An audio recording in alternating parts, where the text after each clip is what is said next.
Hello, everyone.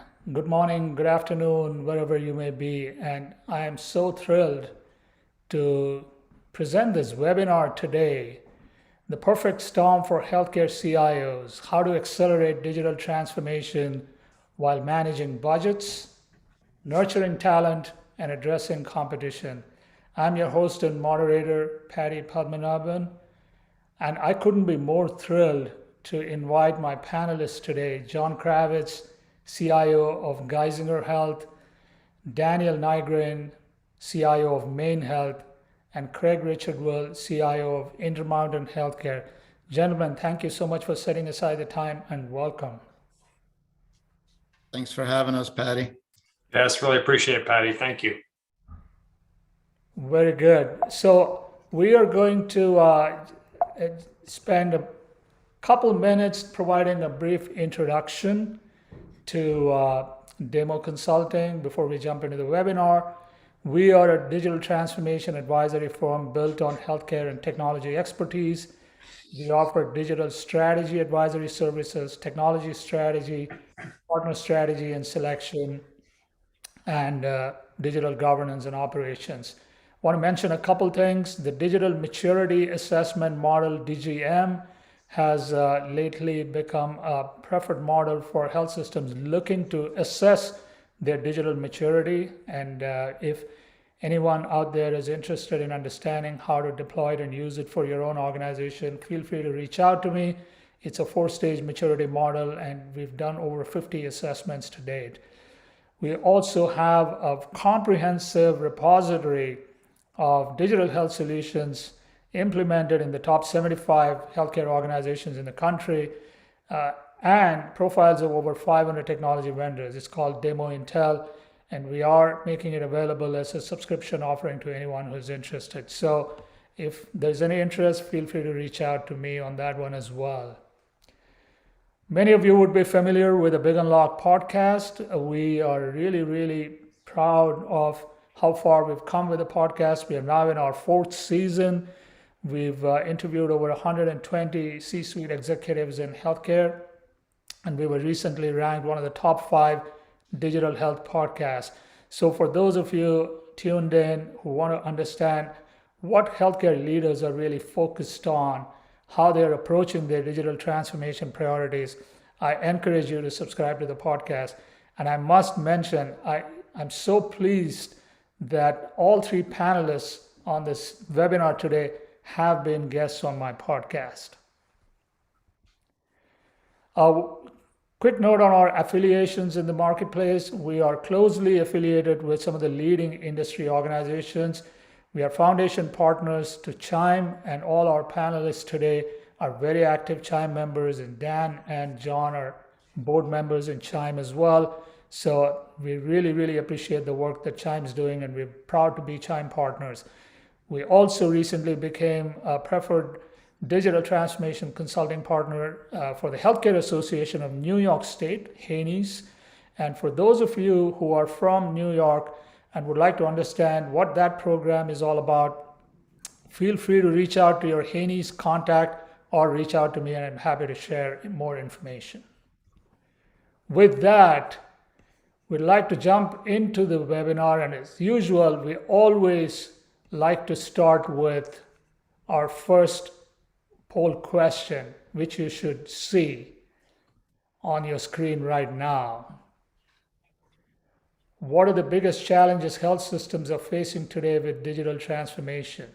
Technology partners / solution risks, budget constraints, talent shortage, conflicting enterprise priorities, other. All right, we'll watch while the responses come in. So Dan, John, and Craig, this is going to be our starting discussion, and you can see the responses coming in. It's kind of it's an equal mix of a lot of things here. It looks like talent shortage is coming up as definitely a big challenge.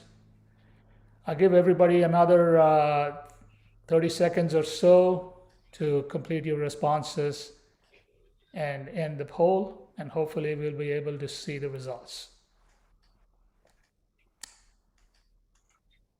All right.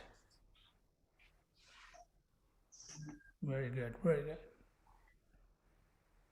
Got about 40 responses so far, which is pretty good. Okay, let's go ahead and end it.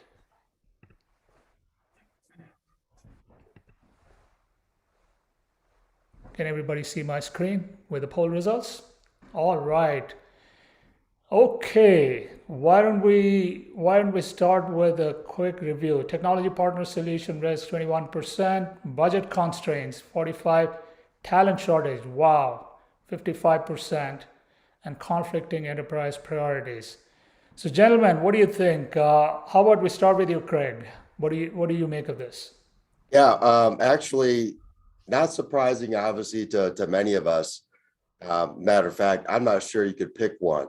Unfortunately, as panelists, we weren't able to vote, but if I could, I would have picked several of these. I think the talent shortage for me is troubling only from the fact that, historically, if we didn't have the expertise, we couldn't find the talent, we could look to third parties or managed services or other places to look for the talent. But they're having the same struggles as we are too as employers. So from that standpoint, it's really kind of a wider industry how to go ahead and start developing that kind of talent into our industry. I think the one thing that's nice for all of us is the industry is getting so much press these days, and it really is a challenge to work in. It's attracting people from outside of industry, which is exciting that the talent pool, the potential participants are wider. And then there's many of us too that are looking at how do we advance the knowledge and the expertise of people either coming out of high school or certainly removing the traditional, college degree as a requirement and maybe not even a preference, but we really are looking to have some of those more like white collar skilled tradesmen in the talent pool. So I think it's creating great opportunities for people to think differently how they promote their skill set. It's getting a lot of wider within healthcare. The only one I will comment, and I'll turn it over to my fellow panelists, is the enterprise priorities conflicts. That's, for me, would have been number one, only because of the way that we're all getting pulled in different directions. And none of them are bad ideas. They're all very good ideas. It's just picking the best of the best, either within your region or within your markets, and they could differ based upon that. So as health systems continue to grow, they're going to have differing priorities pending what communities that you're serving, and that becomes a little bit of a challenge from a system perspective as how to prioritize one versus the other. So that's just a few comments to start with. Thanks, Patty. John, Dan? Yeah, so I would say to me, conflicting enterprise priorities were my highest. However, talent shortage is a challenge for everyone in every industry. So I deal with that with a number of different approaches. But Craig is right. Even managed services are having a difficult time trying to recruit the talent, whether it's onshore or offshore. So that's been a real challenge. I've actually taken while I'm using those, I'm also taking a slightly different approach because we're probably down 10% of our IT population, if you will, as a whole. And, I thank remote work for a lot of that because people can live in a low cost community and work in a high cost community in Northern California or Seattle or wherever and reap the benefits of that, considerable benefits, which don't begrudge anyone an opportunity in their career. That's great. So what we deal with though is how do we reload, and it's tough because as we hire someone, we lose another person. So it's like we're almost at that stable point of 10%, 90% of our population inverse. So I've taken different approaches where I go out and I meet with graduating classes of high schools and try to encourage them, as Craig was saying, into certification programs, because that's the quickest way I can get them, right? And then start molding them into our organization, which is important. Also meet with students that are juniors and seniors of college and encourage them to take part in internships where I can then make an offer if they're a good quality candidate at the end of the internship prior to graduation with a considerably lucrative salary for that too. So, we take every opportunity we can to try to get the talent in. And as Craig stated, People that are potentially interested in healthcare because it's a different animal, completely different and more complex than anyone in other industries. Because I've worked in manufacturing, I've worked in distribution, I've worked in underwriting for insurance companies and wrote online applications when I was young in my career. And it couldn't hold a candle to the complexity of a person's life hanging in the balance, right? That is the difference. And we have so many areas that we continuously try to improve in those areas. That draws people, who really want to challenge, but want to give something back to people's lives. So to me, that's an exciting point. I know I went way down on the talent shortage rabbit hole, so I apologize a little bit for that. But getting back to the conflicting enterprise priorities, that's a challenge for us because at any one time, I'll have 125 projects that are in process. That's ludicrousy. We shouldn't ever have that many projects going, but we do. So, trying to take different cuts, different approaches to demand management and how we govern that process and truly align it with root learning to where we're going as an organization, all the way down into our teams, I think will be valuable. But that's still an experiment that we're working through. So I'll turn it over to Dan for his thoughts. Thank you. Thanks, John. Yeah, Patty, I have to agree completely with everything John and Craig said. And we're also at Maine Health taking similar approaches to many of these things on the talent shortage. Both of the points that John and Craig made around trying to recruit the younger generation, trying to take advantage of internship kinds of programs, getting out in front of folks early in their careers, letting them know about the opportunities within healthcare and IT, and about the tremendous growth that it could potentially afford them. I think that's a very important angle on sort of addressing the shortage overall. The point that John made also was one that I wanted to make with my clinical hat on. There's tech jobs all over the place, but really there's a difference within the healthcare space and IT. And I think we need to emphasize that to potential candidates that want to come to us. It's not like working in other industries where you're all about the bottom line and sales and things like that. Of course, those things are important for us as well. But at the end of the day, we're about helping people. And that makes you feel good at the end of the day when you've had a particularly challenging one, knowing that ultimately your role is at an organization that sole focus is on improving the quality of people's lives and their health. That says a lot. And I think we need to emphasize that as we're trying to recruit individuals into our world. Now, this doesn't help me when John and Craig are out to try and hire the same people that I am. At that point, I like to emphasize that the lobster rolls in Maine are much better than in their respective communities. But for sure, I do think that this is a big challenge in front of us. The enterprise priorities is a big one for us as well. I'm not going to belabor it. I want to talk a little bit about the budget constraints. We're still really challenged in our community and in our facilities with the challenge that COVID has brought with it and all of its undulations and waves. In particular, this last one has really left us in a precarious position with respect to finances. And some of that is related to care that's been deferred and potentially just eliminated. Others relate to our own staffing challenges and so on. But the bottom line is that we've always been tight with respect to our budget. Our margins are super thin as a not-for-profit entity, but they're now even thinner than before. And the pressures are only greater. The number of competing priorities, like we've been talking about, are only greater. And that's making life exceptionally difficult. So there's no easy way around that. You've got to try and be efficient and focus only on those activities that are going to bring you the most value. But it is a very challenging thing that we're in the midst of as well. Thank you so much. I think those were all very, very insightful comments. Let me close out the poll. And, let's jump into the discussion. We are in the midst of a perfect storm, and the perfect storm is competition for patients, competition for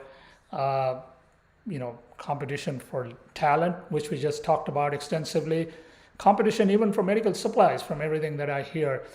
And we've got all kinds of forces in play, including geopolitical events in another corner of the globe. So at a very high level, how is the healthcare C-suite approaching these, and what are the one or two things that are top of mind for health systems today in this macro context? Inflation, labor shortage, high interest rates, everything thrown in. John, you want to go first?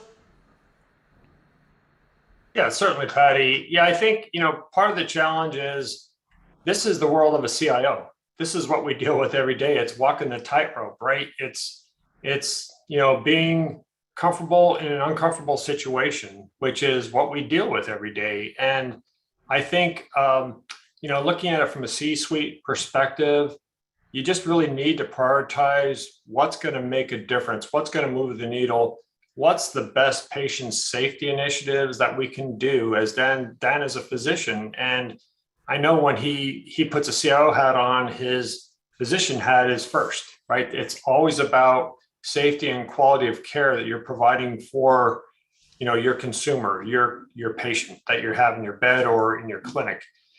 So from that perspective, I think that's extremely important to us. It's important to the C-suite that we cover, quality and safety issues. Inflation's a nasty thing. And as Dan had alluded to, and Craig to a degree, our margins were razor thin. We're in a loss situation because inflation is just tearing apart, everyone, across the country. Recession, yeah, we're probably bound for recession. Labor shortage, we already know we have that issue. That's something we've talked about. But, you've got to think of ways to be resilient, how you can change and adjust on the fly, because we absolutely have to be agile in our approach. We have to be able to scale what we do so we can be effective and efficient in the work that we're doing to be able to provide the best level of care possible to our customer, to our patients. And I say customer or consumer because I've almost been retrained to think in a digital world. And regardless of types of service we're providing, we have an academic integrated delivery network. So I've got a medical school and graduate school education, everything else, and I've got the health plan. So all of those are customers, no matter how you look at it. And the patient's obviously the first and foremost in our minds, but that's the way we're approaching it. So, John, you mentioned the health plan as well, and you're unique in this panel because you have a fairly large health plan operation that's associated with the integrated network.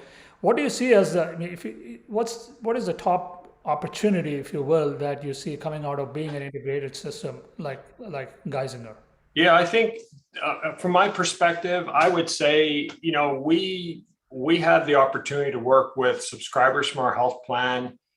Convert them to patients. We do a lot of population health management for Medicare, Medicaid Advantage. Our accountable care organization of about 100,000 members as well. And integration, interoperability is so critically important for us in a population health world, right? Because people don't only receive care in our organization, they receive it in the community. And so how do we connect that information, pull it together, help with care gap closures, things like that. And in the health plan world, HEDIS is so important, which translates to Medicare stars ratings, right? 5-star, 4-star, whatever it is.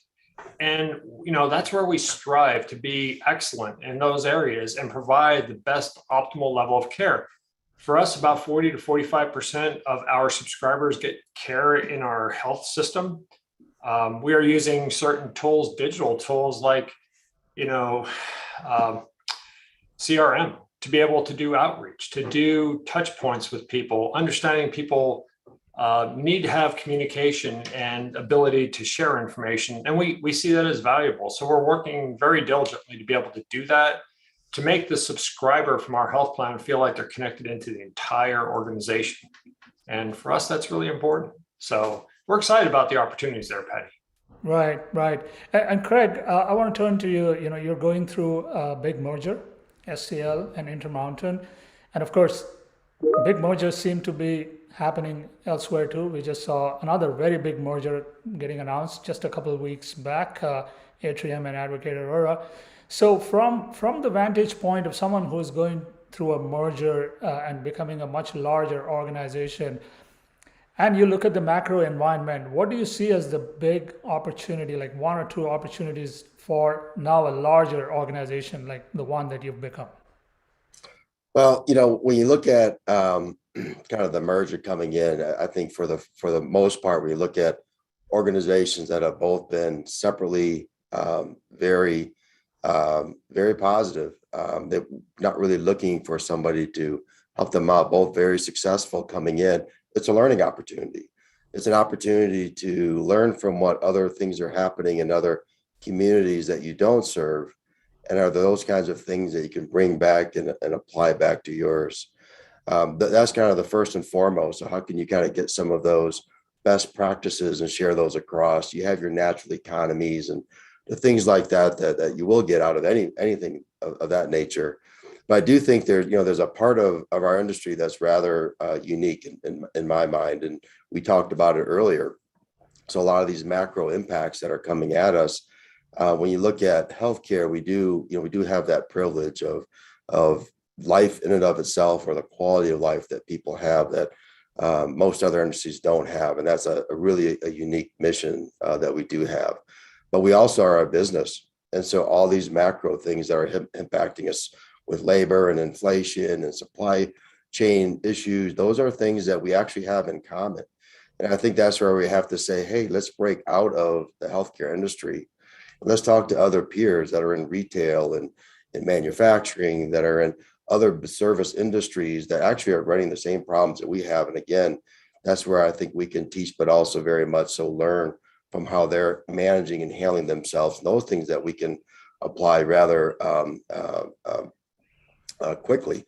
The last thing I'll say is really on the collaboration side. I do think healthcare, because of the aligned missions that most of us have, when you talk to people like Dan and John, and there's a bunch of us that know each other fairly well, the collaboration that we have is very unique in terms of being, quote unquote, kind of like a small little family. I know when I get a message or I send something out to there's going to be an immediate response going back either way. And that's something that helps, because I think as opposed to being competitive that you might see in other industries, the collaboration is one that I think is rather unique within healthcare, because we're all here to preserve and to improve the quality of people's lives. So I think those are all unique, all very nice aspects of being in healthcare. And then the last thing I'll say, kind of like about the merger aspects of it, is very complex. There's a lot that goes into it. However, as you start to unfold and start unwinding things, it's very easy to critique things that have happened in the past.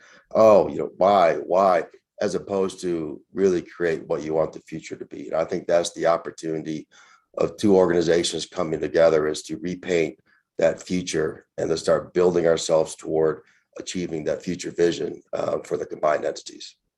Yeah, and I think a lot of us are going to be really looking to learn from your experience, Craig, as you go through the merger and as you kind of look at the technology stack and how you consolidate and rationalize and so on. But yeah, I want to pick up on something you said a little earlier on, which is about learning from other industries in terms of delivering the kind of experiences that consumers are getting used to. And let me turn to you, Dan, for this question.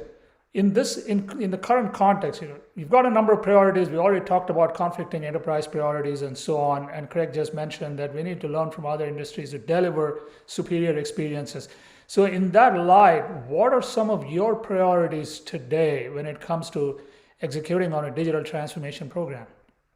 Sure, Patty. I think it's an absolute imperative for every organization in healthcare currently. I think we've all recognized that we as an industry have lagged behind other industries in this digital transformation and in putting some of these easier to use tools in the hands of our patients, our consumers.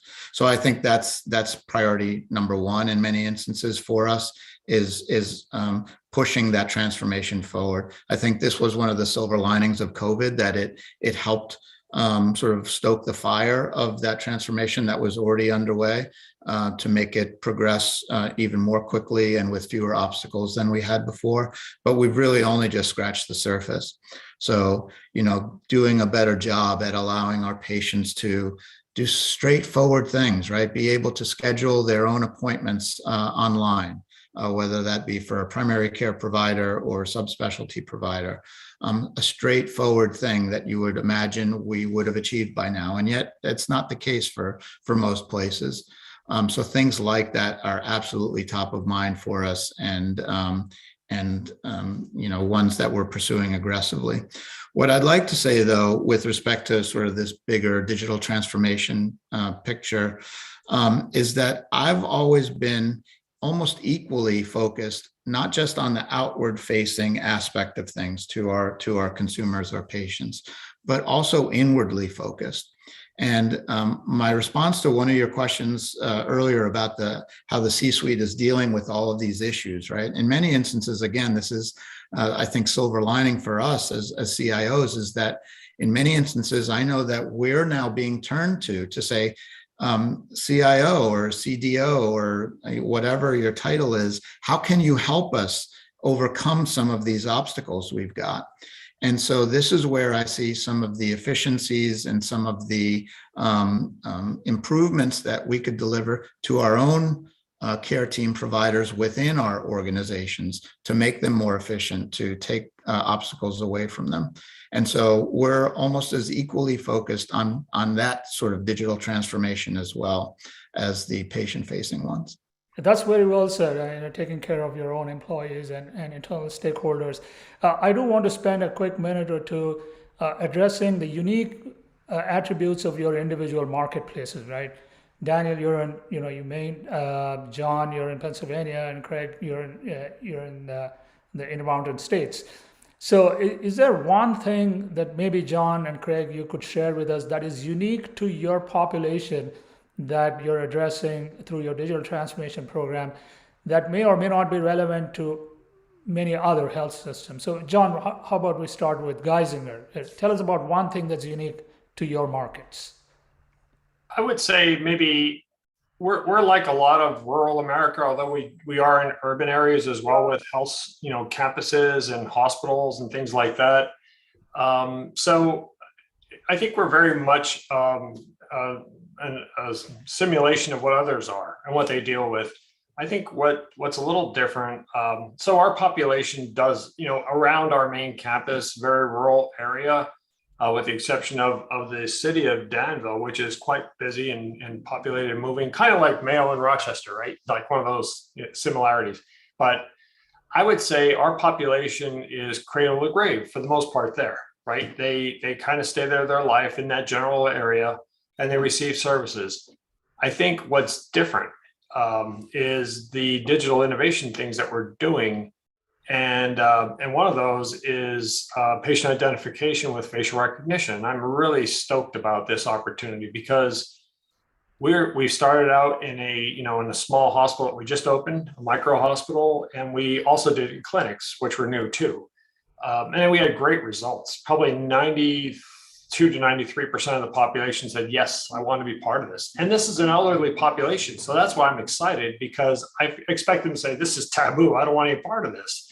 And that wasn't the case. So, now we're rolling it to our big ambulatory surgery centers, multi-specialty clinics and everything else. And we're going to roll it right across the organization. And that's great at registration admission, to streamline a process, to use more automation, to less people having to get involved. Because honestly, it's not like we're going to displace people. We can't hire them. That's the challenge we have. And so, when that happens, let's make something good of it, right? Let's use technology and process and the people. So technology is the smallest piece, like 5% the people process technology, as we all discuss and know. But this is the beginning of something big. And so, right identification of patients, so critically important for medications administration, pre-surgery, eliminating issues in surgery. So I think this is going to be something that's going to help us immensely throughout the organization. And it's part of our cloud strategy as well. So it's working out really well, and we've been happy with it. So I'll just leave it at that, Patty. Yep. I am familiar with that with the facial recognition program. It's fantastic. It's got all kinds of benefits, including operating efficiencies and so on. Craig, would you like to share anything that's unique to your population that you're working on? I think, Patty, I think the thing that I find a blessing is similar to some organizations. We are a fully integrated healthcare system with a rather successful payer arm. And I think that affords us the opportunity to not only look at from a value perspective, really try to be the model within healthcare for that and share it across. But we also have that diversity of populations.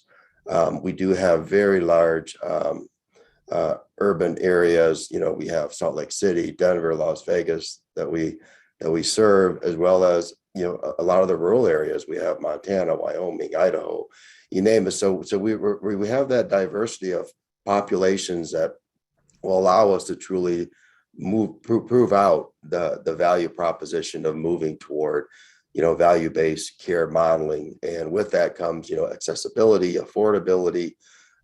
There's just a lot of good things that will come about it, and we've been talking about it for years.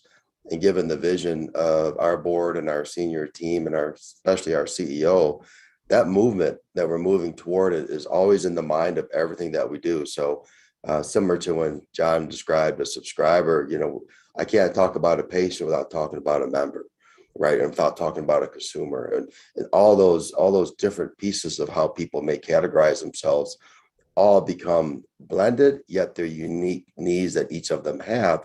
And we've got to make sure that the transformation, the tools that we build can be linked among them all so they can pop in and out, but also that they're very unique to the need that person may have.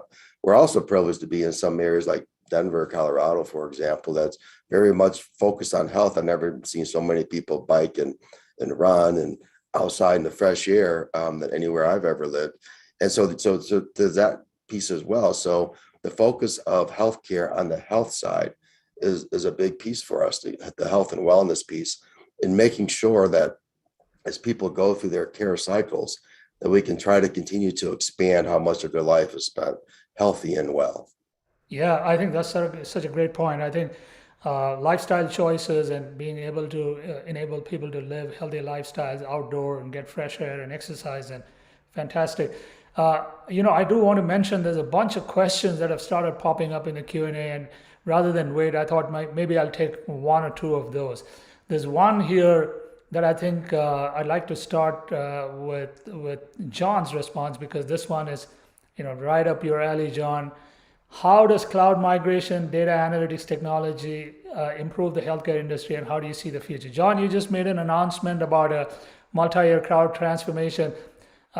Maybe you can take this question first. Why now? Tell us about that. Yeah, I'm excited about this. This is something we've been exploring for a couple of years. But let me just kind of ground where we are as an organization already with private cloud, right? With a number of our major vendors are already in the cloud. Now, we host Epic, our Epic instance, so we have not had that in the cloud, but large things like ERP with Workday, Salesforce, ServiceNow, those are already in the cloud. So about 30% of our apps have been in a private cloud, which ultimately is in the public cloud anyway.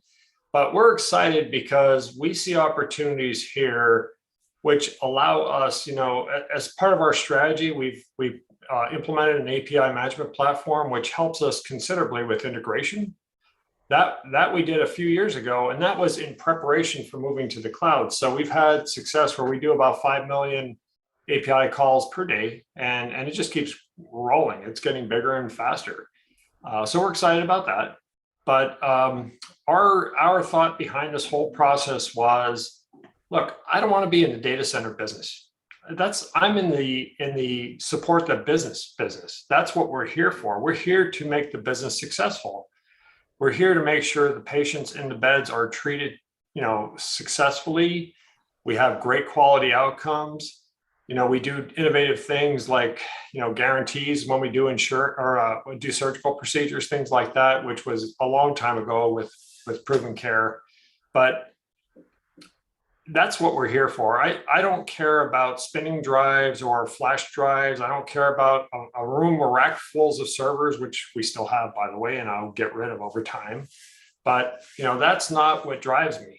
When I was young and I just came out of college, I was all stoked about having a big data center. But that's not the case anymore. It's how do we get information to the right point to make decisions? How do we do it timely? How do we utilize tools? And I hate the artificial intelligence buzzword, but it's true. And this is, machine learning. How have we learned from the past and improved processes for the future? So, I think this affords us a lot of it. It affords us agility, time to market fast, time for us to implement applications much sooner when we have API integration, not the old HL7 or EDI transaction sets that take a long time to build and test and test and test and fix and test and go. We now have APIs that we can crank in pretty quick, and that helps us. Scalability is great. The biggest thing for me, though, because I retire a lot of applications, because like Craig, with mergers or acquisitions, I did my share. We doubled in the size of our organization in a 5-year period, a number of years back. And then I have a lot of clutter. I've got a lot of applications that I still have. I'm trying to rationalize and get rid of because we standardize on our platforms. And so the key to me is when I take applications out in the cloud, all that cost goes away. The hardware cost, I don't hold the depreciation cycle for 5 years. The people that are supporting in the data center, in the cloud is going to be gone. The application hosting and license will be gone. So those are important. But for us, the ability to be able to turn things quickly, have state-of-the-art operations and disaster recovery, business recovery, the ability to be in separate regions of the country with opportunity zones, multiple data centers in those regions. And I'm looking at maybe the max of 3-second downtime when we're flipping between, zones and then regions. So that's what it's all about, the 6 nines availability, not 5 nines. So John, let me ask you, this is a question that a lot of people ask, and I've had this question come up as well.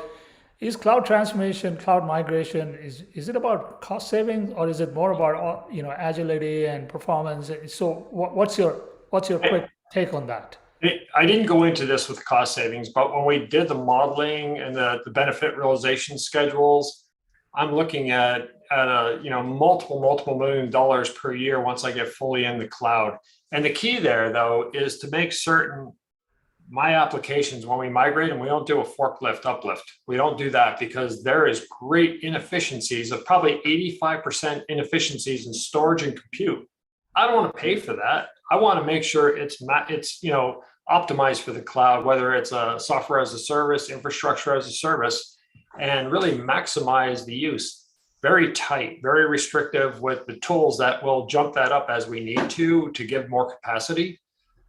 So that's where I'm excited. And for us, we're going into this thinking, honestly, if we break even, we're ahead because of the business continuity, business recovery, the agility, scalability, and everything else. It's icing on the cake to know that we've modeled it out and we think we could save $7 to $10 million a year over time. So that's really not our driver, but it's a nice side benefit, Paddy. Yeah, and thank you so much for those insights. I'd love to get, here's a question from an international attendee. And hello from Portugal. It says, how do you believe interoperability can help digital transformation? As a CIO, what do you expect in this area? Dan, why don't we start with you? I know you've done a lot of work in this space. So would you like to take that one? Sure. I think it's a prerequisite. I don't think we can think or envision a future of this digital transformation without interoperability being there as a foundation under which it's all working. John just alluded a lot to, API-driven aspects to what he's working on.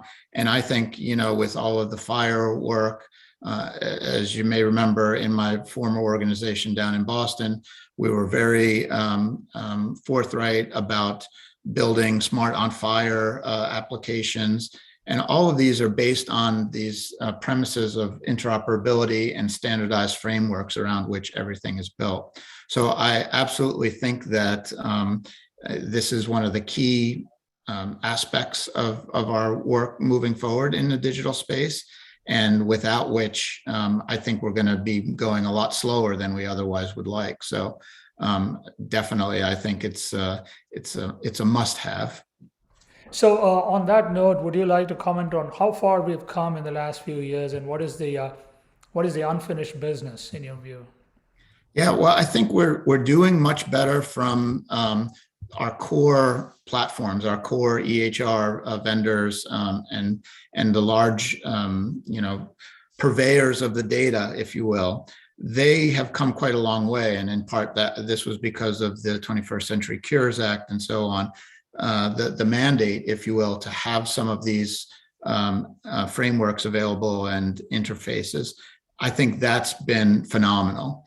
Where we're still lagging a little bit is with the applications, the third parties, if you will, that are layering themselves on top of these infrastructures.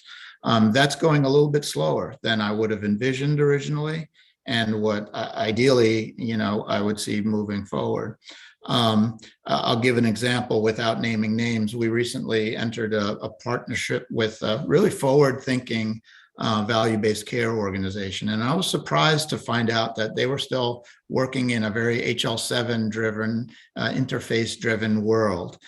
Whereas I would have thought that, this is something that they would have capitalized on, these kinds of APIs and capabilities there. And of course, they are working on them and they're coming. So it's not as though they were oblivious, but this is the place where I think we've still got work to do. We've got the foundations of the house built, but now we've got to start to build the walls and the rest of the structure a bit more aggressively than we have. Right.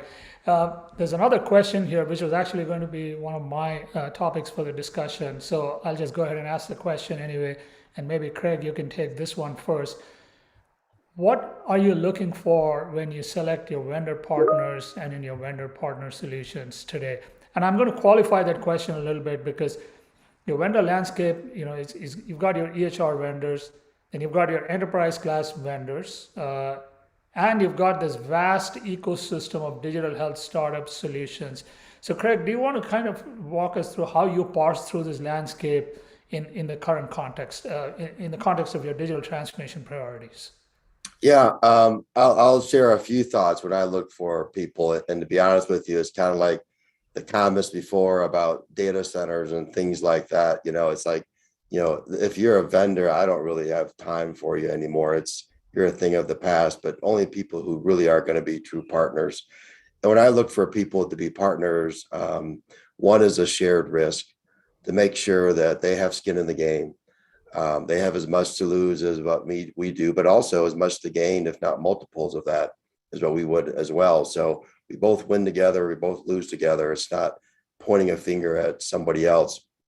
I had something recently as part of the migration where one of the partners that were selected, people were kind of pointing at the partner when they were expressing some frustration with the customer. And it was like, no.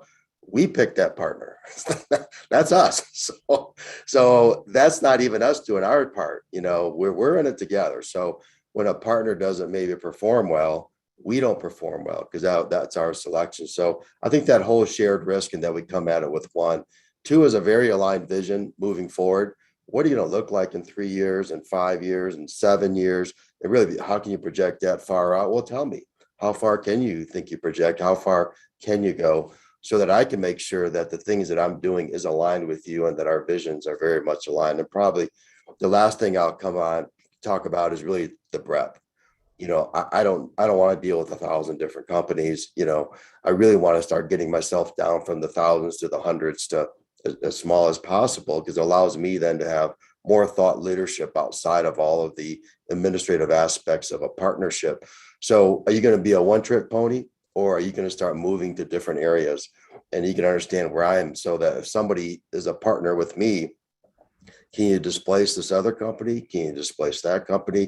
Can you do all 3, 4, 5 more things for us? Can you help me paint what the 6th thing is going to be out there? So I really want to make people sure that people are really looking to see how wide can they go with a lot of their services. So those would be the 3 things that I would point out when I look for a partner. You know, the shared risk, that whole alignment of vision, and then also are you going to be able to build on and expand, you know, your ability to add value to me.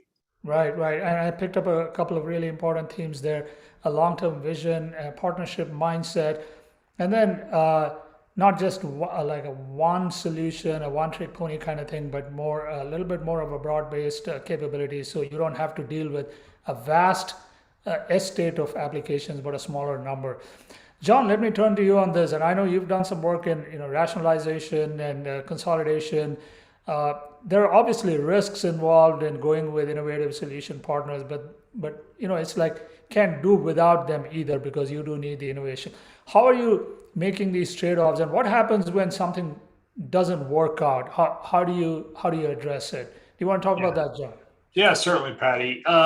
So we do a lot of innovative partner approach, and in our innovation area, we bring a lot of applications through. We don't necessarily contract for them. We do proof of concepts for them, and kind of throw it against the wall. If it sticks, it might be a keeper, or it might not. But the ones that fall and hit the floor, we sweep them up, get rid of them, and they're gone. And we do a lot of those. There are a lot that come in with big promises and poor on delivering. So I would say, part of our application rationalization, we have a whole management governance process over here. And then this is the sandbox incubator, if you will, where a lot of things can come through. And honestly, you learn over time to be cautious how you approach this. If you have something that's tried and true, that's a solid solution, but you have a flash in the pan concept, idea, innovation, be cautious. Don't throw all your eggs in that basket. Look at it, evaluate it closely, make certain it's meeting expectations, work with the business closely to make sure it's meeting their expectations, because, sometimes it hits 30, 40, 50% of it, but not the whole need for the business. And ultimately, that's what, from my perspective, that's what we're here for. We're here to serve. We're like the police, right? We're here to serve the community. We're here to serve our business. And we have to make certain that, these new applications, which have a lot of the new buzzwords and new concepts, they could be great. They could be the next second coming, but, really evaluate it closely and carefully before you throw the baby out with the bathwater, so to speak. Patty, yeah, one thing that I would add as well, just with respect to selecting the vendors, partners, it's certainly not about the technology. Many times, some of the firms that approach us have good ideas, but they're ones that are purely based on the technology or the technological approach, and have not done their homework with respect to understanding clinical workflows and what the end impact would be on the users of their systems. So I'd absolutely recommend for those partners to make the investment in partnering with clinical entities, or bringing some of those folks onto your staffs, so that you truly understand what the worlds are that our folks are living in, and to understand how these solutions might make a difference or not in our environments. Because so many times, once we dig a little bit under the covers, we realize that these solutions would fall flat if rolled out into a real world environment. And that's just because of the inexperience of the folks bringing them to the table in what some of the constraints are in these situations. Yeah. There's a bunch of other really good questions, so I'm just going to keep going with the questions here. We still have a few minutes left. So there's a question here about value-based care. Now, the shift to value-based care is kind of, we're moving towards it, but we're not quite where we want it to be. How does this shift towards value-based care or alternate payment models, capital, whatever you want to call it, how does it influence your technology decisions? Craig, do you want to go with that one first? Yeah. Well, first and foremost, when you kind of brush our industry down, we're an industry all about data. We don't produce products. We don't make things, we make data, and then people make decisions based upon the data that we're producing. So first and foremost, it really kind of drives you toward the data and having the data be the voice of how things are going. And so as you start to use that data to make those kinds of decisions or directions, you find out that there are things that are more evidence-based, more science, things that are a little bit more of an art or a little more personalized. You start seeing how much of an impact you can have on that. So the digital engagement to me is a strong component of keeping people aligned with you as you start moving yourself over to value. The part of the intent of value is certainly to provide a high quality, high safety, low cost product from the care side. But on the health side of healthcare is a big part of the success or being financially successful with value-based care is the early detection, the prevention. What is your lifestyle choices? How can I help persuade you to other things? And that's where I think that the engagement comes into play. We really want to move ourselves toward where the digital engagement component becomes part of your rhythm of life. All of us have habits, and you get up in the morning and you may pull out your phone and you check your social media. You may check with your text. You don't really look at your email first thing in the morning. There's things that people do, but how can we make sure that health is part of that natural progression of what you get up to do every day or middle of the day or before you go to bed at night, and make sure that's part of it to help remove you away from having to seek the care part of healthcare. And that to me is just, I think hopefully we will see it, for all of us with children or upcoming grandchildren, that we start seeing an evolution of how that becomes part of your lifestyle, and that health is just like financial is a big part of many people. That health is also important to make sure that we're good custodians of our own health care and getting people to involve. The one thing that I'll say is when you look at health or health care, the patient or the member is really kind of the most underutilized resource. We don't really engage them as much. And if you look at what we've done in other industries in our life, I am a bank clerk, of 20 years ago. I deposit my own checks. I pay my own bills. I do all the things that somebody used to do for me in the past, but they've created tools that allow me to be able to be a better user, customer of that service. And I think that's one of our opportunities here is to move ourselves from, I tell people like telehealth and telemedicine, it's like, why do we do that? It's kind of like driving through the drive-through at a bank branch years ago when you had that pneumatic tube. I still have two humans. You have somebody on one side of the glass or the monitor, and I got me on the other side. Why don't we build the online tools, take the intelligence that human has, or that ability that they have, and make that so it's more of an online type of a service versus a teleservice where there's some line that's connecting two people. And so I think that's part of the advancement and the opportunity to get us to the value-based care is to really allow that accessibility, that affordability, but it's going to be with engaging people and taking care of the health of their lives. Yeah, I just love the focus that you have on wellness and enabling your consumers, members with self-service tools, which is what we're used to in banking and a number of other industries. I just absolutely love that whole notion, Craig. John, you're a payer and provider. You must be having a unique opportunity and a unique take on the whole value-based care question. Would you care to share some thoughts? I mean, value-based care for us has been probably part of our DNA the last 10 years or so, where we had really no downside risk, only upside opportunity. But now we're in that full downside risk or opportunity zone if you do it right. So I think there is a lot of opportunity, and data is the key. As Craig stated, we analyze data every which way we can possibly analyze it to make certain that we're ingesting new processes into our workflows to be able to serve our customer better. The other part of this, and it goes back to digital, right? It's how do you make that digital touch point frictionless for the consumer? And how do you provide the level of service, mobile or desktop, if you will, from a web perspective, from a portal perspective? How do you serve information up, make it easier, make it so simple to get those services? How do you make them feel sticky, connected to your organization? And that's really what it's all about. It's building those relationships, and it generates new business. There's new opportunities by doing that, which is smart. And it becomes organic growth, not necessarily, I mean, we do acquisitions too, but if you can do organic growth and you keep your same customers, because it costs a lot more, as everyone knows, to recruit a new customer versus keeping a customer and keeping them happy. So for us, that's really important. And population health, or, you know, just risk management is so important for us. Well, we're coming up to the top. I could keep going for hours on this. A fantastic conversation.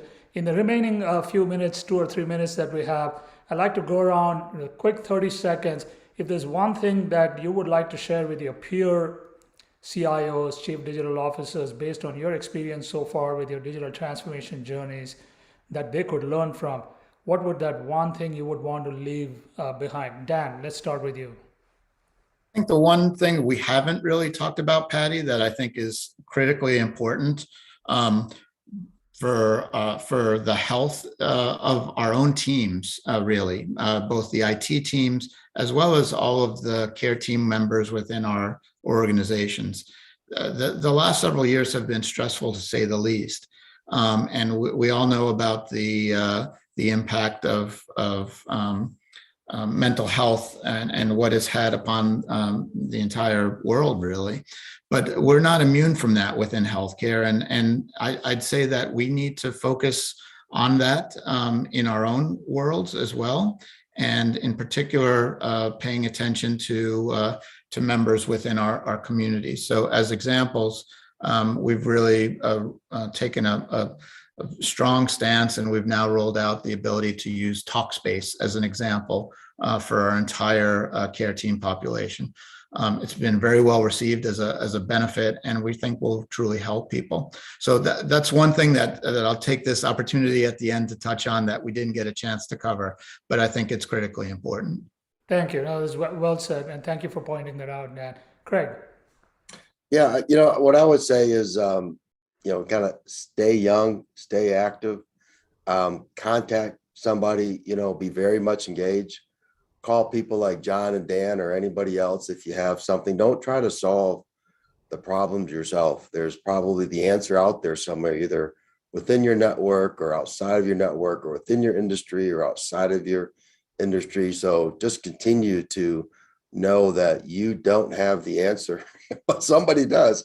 And I would just encourage that continuing networking part. I tell you, for me personally, it's something that I just continue to lean on, because there's so many brilliant people out there that can help you, with your role and with your community and your health system or whatever role that you play.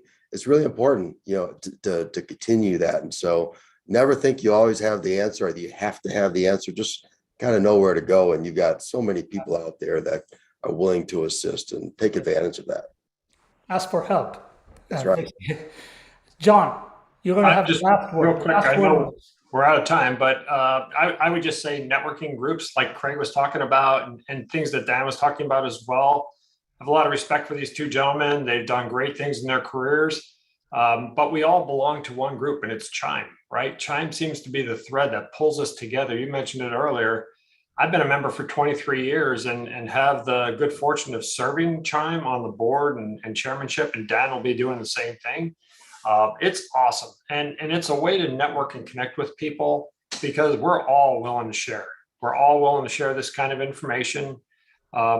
We've learned, we've had bumps and bruises along the way, and it's really, really important that, people are open to asking, because we're open to sharing. And I think that's really important. Thank you so much. We are out of time. Thank you so much, Dan, Craig, and John, for being on this webinar and for sharing your thoughts. And thank you to the audience for participating. There is going to be a poll at the end of this webinar, just to give us feedback on how this webinar was, so we can make it better for you next time. Thank you once again, and enjoy the rest of your day, and see you next time. Thanks, Patty. Thanks, Patty.